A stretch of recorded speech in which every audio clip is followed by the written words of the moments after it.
Hello, dear viewers. In today's video, we will share an interesting and important story about the famous historical figure, Bull Chief. If you enjoy this topic, don't forget to subscribe to the channel and stay tuned for our new videos. Please leave your comments and hit the like button at the end. Let's explore the fascinating pages of history together.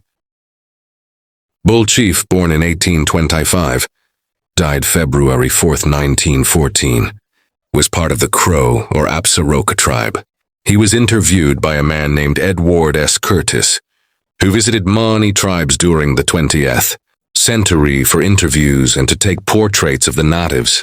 As a young man, Bull Chief was never very successful when he was part of war parties and always returned home without honor.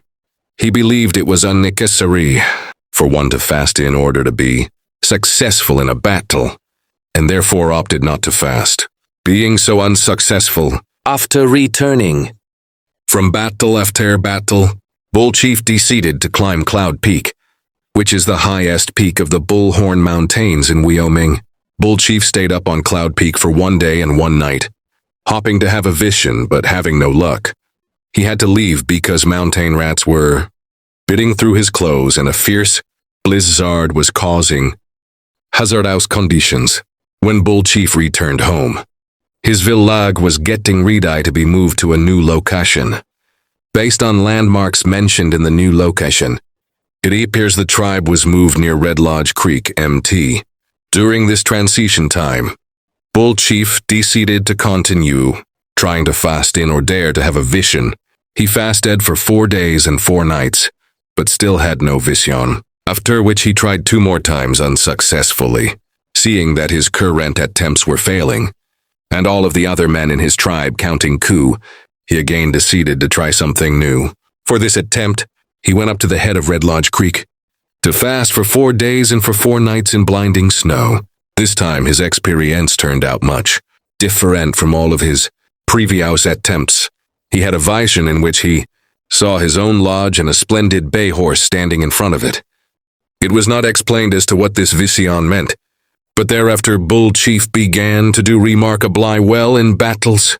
Shortly after the vision, Bull Chief was able to get his first honor and started counting coup frequently.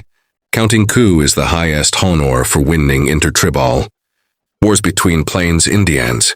Bull Chief's determination and personal strength helped him to his successes as a hunter, in combat, and in spiritual pursuits. Bull Chief was a fierce warrior who led his warriors into battle with the United States Army in the Great Plains, raiding white settlements. During the course of the 1870s, operating in Absaroka territory to help his people survive against the westward expansion. But after the wars were over, he moved to the Crow Reservation. In 1908, he met photographer Edward S. Curtis and had his picture taken, an elderly veteran whose war years were long past. Bull Chief took 15 wives into total and gave up 13 of them. One of Bull Chief's wives, most likely his first because she is referred to as his young wife, was killed by a bank of earth falling on her.